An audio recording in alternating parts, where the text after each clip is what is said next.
우리 교회는 지난 일주일 동안 새벽에 함께 기도의 단을 쌓고 찬양하고 기도하고 말씀 가운데 1년을 출발했습니다.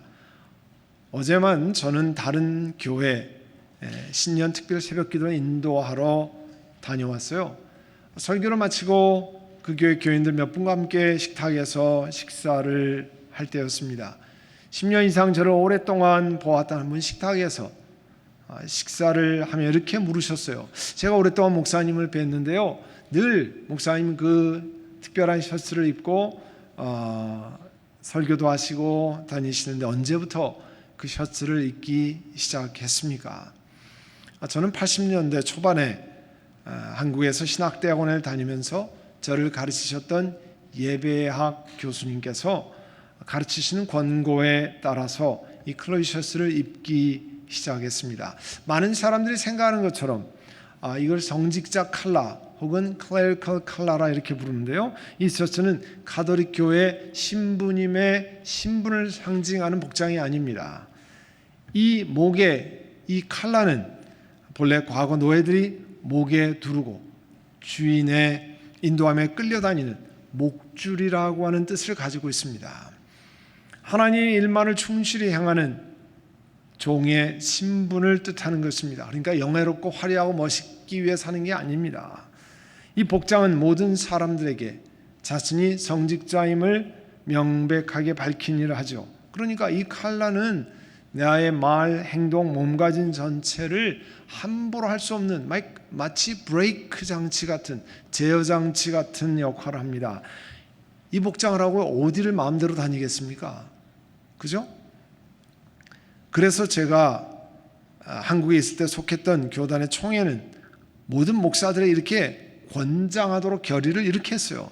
스코틀랜드의 장로교회 목사들을 비롯해서 많은 개신교 목사들과 같이 본교단 목사들도 이 성직자 셔츠를 일상적인 교회 생활, 그리고 주일에 이런 가운 밑에, 예복 가운 밑에 입도록 권장함이 좋다고 여겨집니다. 이유는 이 성직자 복장의 기본 뜻이 노예의 상징을 의미하기에 하나님의 종으로서 사명을 수행하고 자신의 언행 심사에 대한 책임을 향상시키는 데 도움을 주기 때문입니다. 이 얘기는 뭐냐면, 저 같은 목회자들 이렇게 부족해서 이와 같은 상징을 확인하고 제가 자신을 볼 때마다 내가 누구인지를 확인하고 거기에 걸맞는 생활을 하라고 하는 리마인더예요.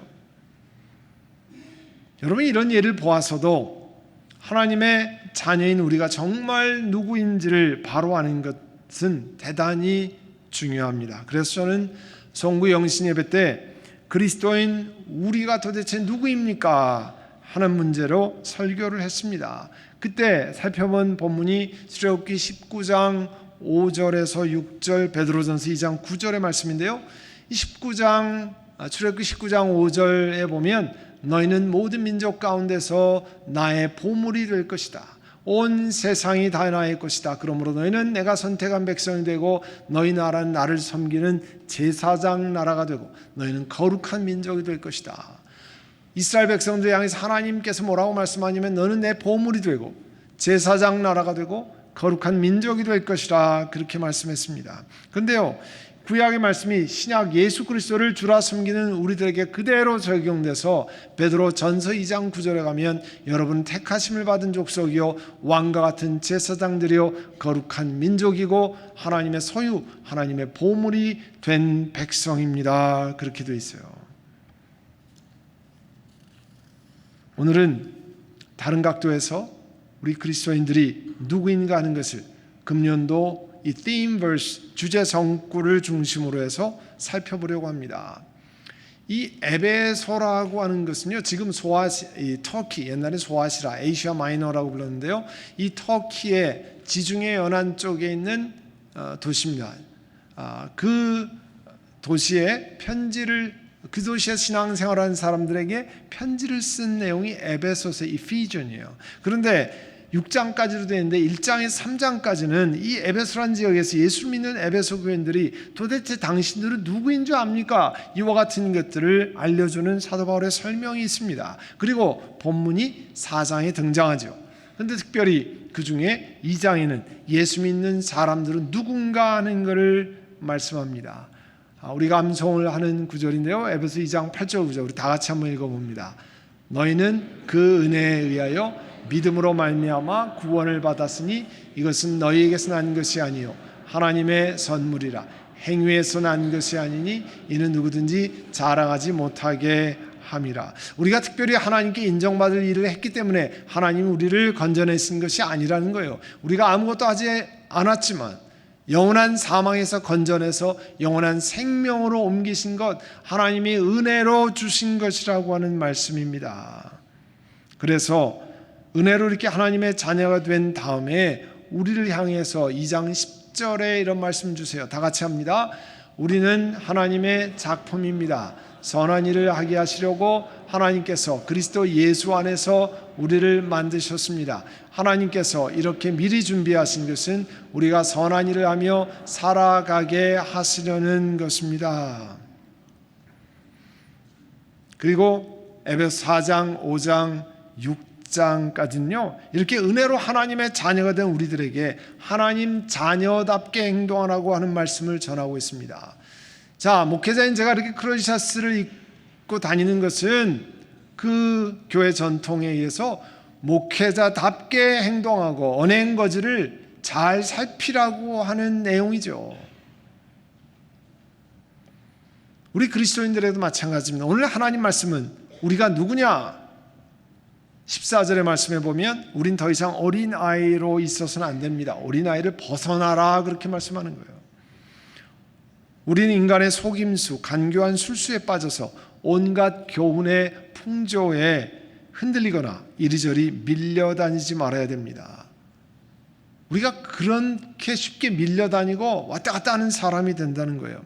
자, 하나님의 자녀라고 하는 정체성, 아이덴티티를 잘 설명하는 걸 성경에 곳곳이 나와 있는데 그 중에 베드로 전서 1 Peter의 2장 1절에서부터 우리가 누구냐를 잘 설명하고 있습니다. 2장 1절에 보면 여러분은 모든 악의와 모든 기만, 위선, 시기, 온갖 비방하는 일 버리십시오. 지금 우리 에베소 4장 14절에 하는 내용과 거의 유사한 내용을 말씀하고 있습니다. 베드로 전서 1장 1절은요 베드로 전서를 시작하면서 똑같이 지금의 터키 지방, 소아시 지방에 있는 여러 지명들을 설명하고 있는데 지금의 터키 여러 지방이에요. 그곳에 흩어져 사는 그리스도인들, 그런 택함을 입은 사람들에게 편지를 씁니다. 그런데 자, 그리스도인에게 편지를 쓰면 우리가 기대하는 바가 있잖아요. 이런 신앙생활을 하나보다 생각하는데 처음 시작할 때 우리의 생각하는 바와 좀 다른 말씀을 합니다. 뭐냐면 여러분 모든 악의, 모든 기만, 위선, 시기, 온갖 비방하는 말을 버리십시오. 자, 이 말은요 우리가 세상에서 많이 경험하는 일이잖아요. 세상에 살면서 악의, 기만, 위선, 시기, 온갖 비방하는 일. 왜 이런 말씀을 줬냐? 그리스도인들에게 주는데 예수 믿고 처음 태어나면 성숙한 어른으로 태어나는 게 아닙니다. 똑같이 영적으로는 미성숙한 갓난아이로 태어나는 거예요. 자, 내가 50살 때 예수를 믿었어요. 겉으로는 노숙한 신사숙녀입니다. 그렇지만 영적으로는 이제 막 태어나서 갓난아이 아기예요. 여러분 어린 아이에게 우리가 성숙함을 기대하지 않는 것처럼 똑같습니다. 그래서 사도 베드로는 이 세상적인 습관을 버리고 그리스도를 닮은 모습으로 자라나라 하는 것을 말씀하고 있어요. 영적으로 미성숙하게 태어난 우리가 어떻게 자랄 수 있는가? 베드로 전서를 읽는 독자들에게요 이미지를 주고 있는데 여러분 이미지를 그리면 금방 기억이 나요. 갓난아기 모습을 그렸어요. 갓난아기들처럼 젖을 막 사모하는 아이들처럼 그렇게 젖을 사모하십시오. 근데 spiritual milk, 신령한 젖을 사모하십시오. 자, 아이들 자라나는 거 여기 직접 지금 아주 갓난 아이들 키우는 부모들도 계시고 다 키우고 그랬습니다. 요즘도 지켜보는 아이들을 손주를 보면서 지켜보는 분들도 계시는데 자, 아이들이 건강하게 자라는 비결 딱 한 가지입니다. 제일 중요한 비결 뭐예요? 엄마 젖이나 우유를 잘 먹는 거예요. 그 외에 다른 방법이 없습니다. 조금 크면 삼시세끼 열심히 밥 먹는 거예요. 영적으로도 똑같습니다. 여러분은 주님의 인자하심을 맛보았습니다. 베드로전서 2장 3절에 했는데요. 그건 뭐냐면 어린아이가 마치 젖을 빤 경험이 있으면 그 엄마 젖이 우유가 맛있다는 거 알고 계속 빠는 거예요. 똑같은 경험을 한 여러분, 믿음의 영적인 젖을 사모하십시오 말씀하는 겁니다. 작년에 성경 읽기 캠페인 하던 분들이 저에게 여러분이 얘기했습니다. 그전엔 성경을 그냥 그렇게 열심히 읽지 않았는데 열심히 읽다 보니까 그 성경에 대한 갈증이 더 생기고 그 재미가 더 깊어져서 열심히 더 읽게 된다는 거예요. 여러분, 어린아이 때 하루에 5번도 우유 주고 6번도 줍니다.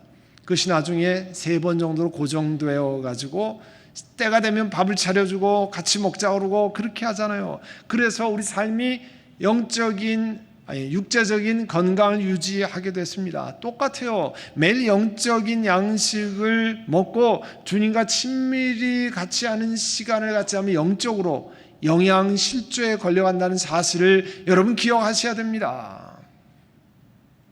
이 가운데 나는 일요일만 잘 먹으면 일주일을 잘 버틸 수 있습니다. 그런 분 안 계시죠? 혹은 나는 하루에 한 끼면은 뭐하려니나 충분하고 남습니다. 그런 분 거의 안 계십니다. 어떤 때는 3끼도 모자르다 얘기하잖아요. 영적으로도 같아요. 그러니까 가끔씩 한번 하나님 앞에 예배드리고 기도하고 이것으로 다 충분하다? 그건 착각입니다. 영적으로 그렇게 되질 않습니다. 영적인 법칙이 그렇게 되질 않아요. 여러분, 자녀를 기르는 법칙이요, 우리 영적인 법칙과 똑같이 만들어져 있어요. 주보에 보면 안장에 이런 것이 있습니다. 혹시 처음 본 분 계세요? 매주일 주보는 보지만 내가 이걸 하지 않으면 저런 것도 주보에 다 있나. 가끔 그래요. 목사님, 광고 난 못 들었는데요, 주보에 어디 그게 나와 있습니까? 다 나와 있는데 본인이 관심 있는 것만 보니까 안 보이거든요. 혹은 안 들려요. 이것도 여러분 주보에 매일 나와 있지만 잘 보이지 않습니다. 자, 이거는 뭐냐면 매주일 자기의 체크리스트예요. 자기 자신을 위해서 셀프 체크리스트예요. 누가 해주는 것도 아니고 누구한테 자랑하는 것도 아닙니다. 보여주는 것도 아니에요. 여러분, 내가 주일날 기도하는 시간을 가졌으면 체크하고, 또 성경 읽는 시간, 성구 암송하는 시간, 주일 말씀을 듣고 묵상하는 시간을 가졌으면, 조금이라도 가졌으면 체크하고, 일주일에 한 번 이상 가정 예배를 갔으면 체크해서 그걸 보는 거예요. 제가 한 번은 매일 이렇게 걷는 거를 내가 얼만큼 하나 이렇게 체크하는데, 체크한 적이 있어요. 달력에다가. 체크하지 않을 때는요, 내가 많이 걷는다고 생각했어요. 체크해 보면 내가 이렇게 안 걷는구나, 내가 이렇게 운동 안 하는구나 알 수 있어요. 여러분, 이렇게 체크해 보면 내가 얼마나 하나님과 더불어 시간을 갖지 않는가. 다른 시간은 많이 내는데 내가 성경을 읽고 하나님과 더불어 교제하는 시간 내지 않은 알 수 있습니다. 그래서 나에게 경고하기 위해서 하는 거예요. 훈련을 위해서. 그리고 여러분, 더 개인적인 훈련이 필요한 분들은 이것을 해서, 이 절취를 해서 들어오면서 왼쪽에 영적 훈련서, 매일 성경 읽기 서류함이 있습니다. 거기에다가 이렇게 내시면 돼요. 가까이 보시면 영적 훈련서 제출이라는 게 써 있고, 그 밑에는 성경 읽기를 이제 다음 주 한 2, 3주 동안 성경 읽기 표를 나눠드리겠습니다만, 작년에 열심히 성경을 읽었는데 오늘 성경 읽기 표도 들어있고, 또 이 가로 채우기 아무것도 아닙니다. 그냥 성경 안에 그 단어를 뺐을 뿐이에요. 이것을 같이 읽고 나가면 1년을 가면 한 번을 완독하게 되어 있습니다. 그래서 그걸 읽고 그 다음 주에 성경 읽기 서류함 거기다가 집어넣고, 만약에 지난주에 가져가지 못했으면 거기서 빼갈 수 있습니다. 제가 이걸 왜 보여드린 줄 아세요? 우리 교회 홀웨이에 저런 게 어디 있습니까? 하는 분들이 많이 계세요. 확실히 있다는 걸 사진 찍어서 보여드리면, 나가시면 오른쪽에 있습니다. 들어오실 때 사무실 옆에 있습니다.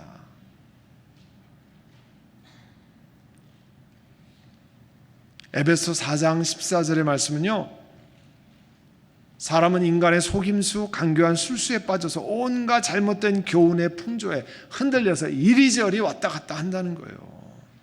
그러니까 우리 말씀 속에 신앙의 성숙이 성취되려면 젖을 사모하는 어린아이 같이 열심히 영의 양식을 먹어야 한다는 거예요. 먹는 훈련을 해야 된다는 거예요. 영적인 건요, 그렇게 잘 땡기지 않을 때가 많습니다. 맛있는 음식은 먹지 말라고 가만히 얘기 안 해줘도 다 가서 찾아서 먹습니다. 아이들 엄마가 숨겨놓은 거 맛있는 거 다 꺼내서 먹잖아요. 어디 구석에 있는지 다 알고. 그런데 영적인 건요, 그렇게 안 돼요. 노력해야 됩니다. 하나님 앞에 나가야 되는데요,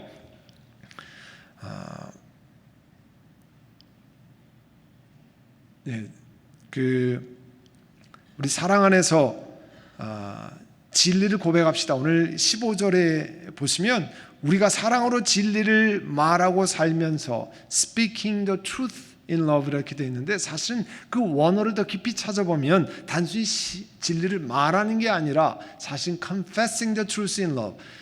여러분, confession이라고 하는 것은 내가 확실히 믿는다는 거잖아요. 그런 것을 실천하는 거, 혹은 practicing the truth, 그 진리를 실천하면서 그런 뜻이에요.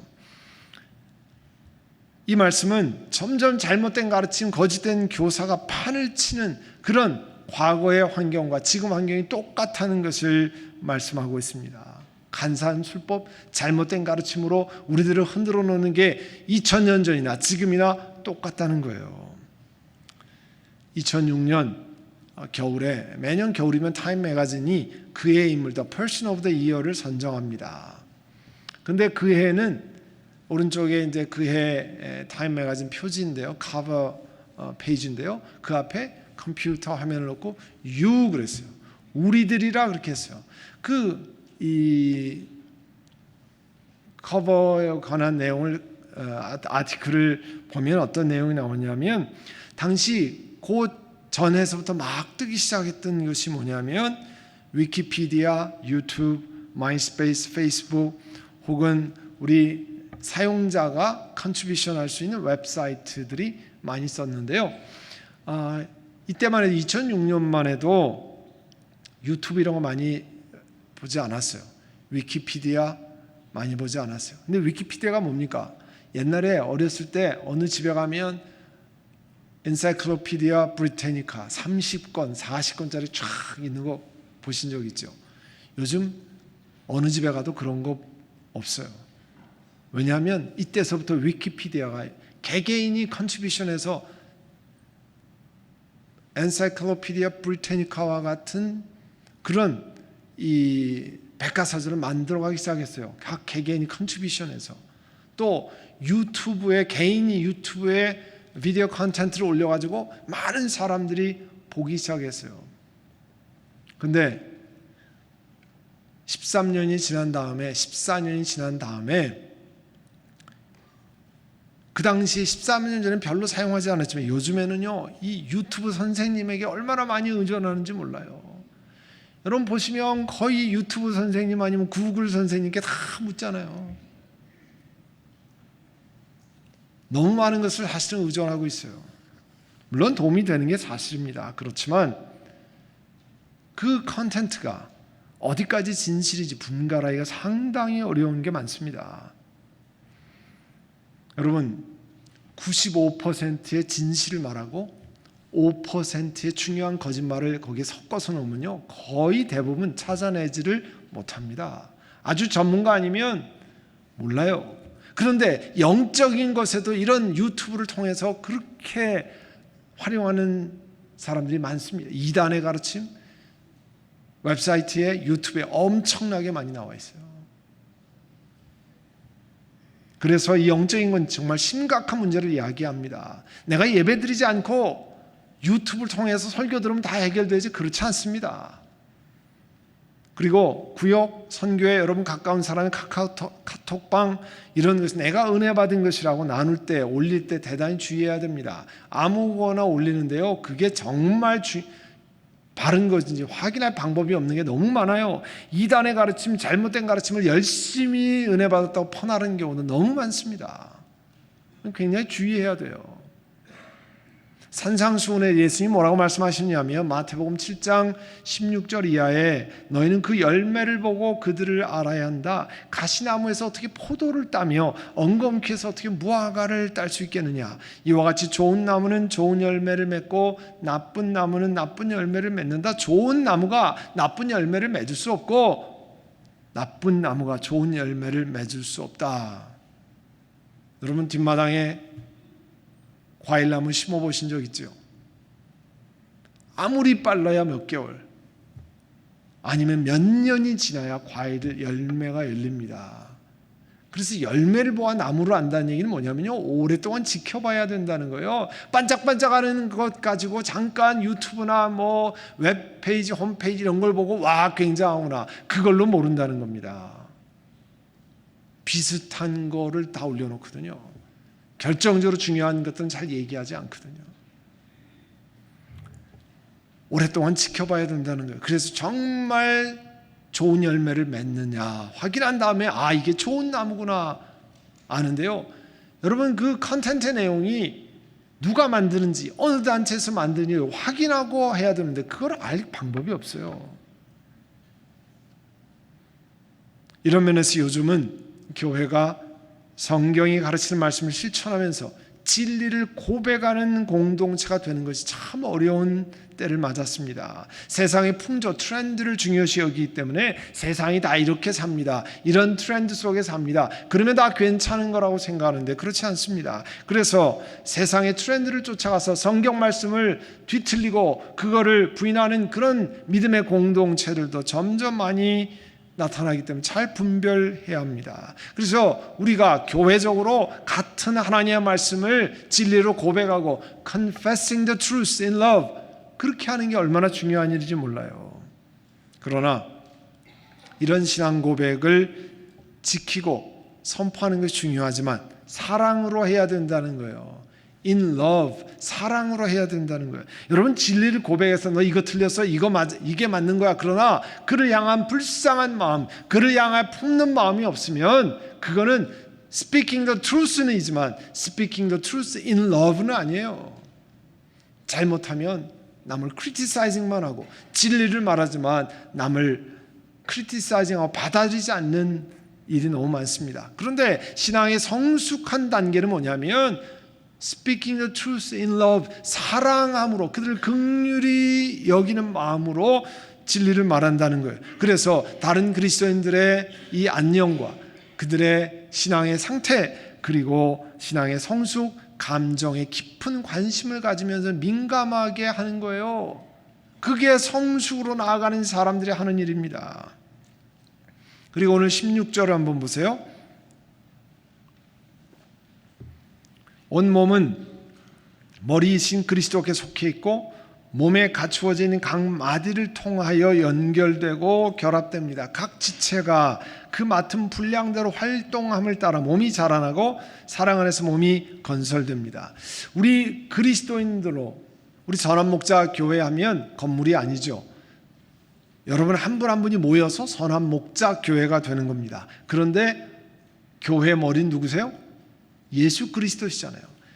교회 머리가 예수 그리스도라고 하는 얘기는 뭐냐면 우리 그리스도인들의 성숙과 성장은 그리스도로부터 오는 거라는 거예요. 우리가 아무리 즐겁게 모이고 아무리 재미있게 모이고 아무리 맛있는 음식을 나누어도 예수 그리스도께 붙어있지 않은 몸이라면 소용이 없는 거예요.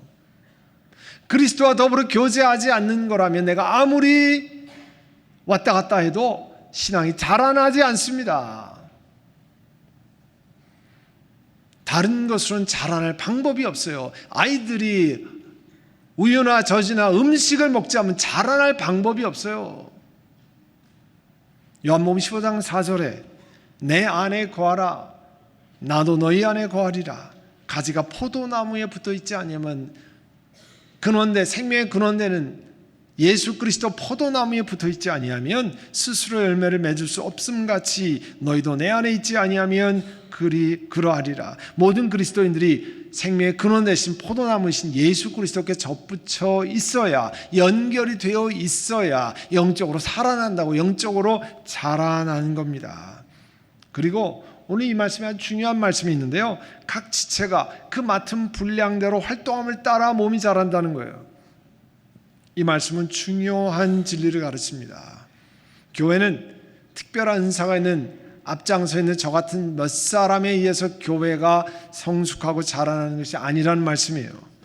신기하게도 교회는 각 지체 한 사람 한 사람이, 여러분 예배드리는 여러분 한 사람 한 사람이 일정한 분량대로 활동을 해주어야 우리 몸이 같이 자라난다는 거예요. 이 말씀은 사도 바울께서 교회의 몸을 설명하면서 고린도전서 12장 12절 이하의 설명한 것과 똑같습니다. 몸에 많은 지체가 있고 각 부분이 조금씩 역할을 다해야 몸이 건강하게 자라나는 것 같다는 거예요. 이런 면에서 주일마다 모이는 선교회, 또 한 달에 한 번씩 모이는 구역 모임, 각 봉사 부서, 사역팀, 여러분의 봉사하는 곳에서 맡은 바 일을 잘 감당하느냐, 내가 나를 보면 이거 아무것도 아닌데 나에게 무슨 도움이 될까? 아닙니다. 귀한 도움이 된다라고 하나님 말씀합니다. 여러분이 그 일을 감당하는 것은 전체 몸의 성숙을 위해 대단히 중요한 역할을 수행하는 거예요.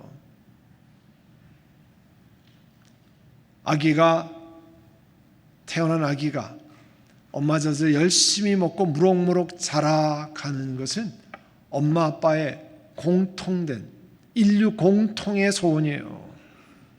마찬가지로 우리가 영적 아이로 처음으로 태어났다고 하면 성숙으로 자라가는 것은 우리 아빠, 하늘 아빠 되시는, 하늘 아버지 되시는 하나님이 우리를 향하는 간절한 소원입니다.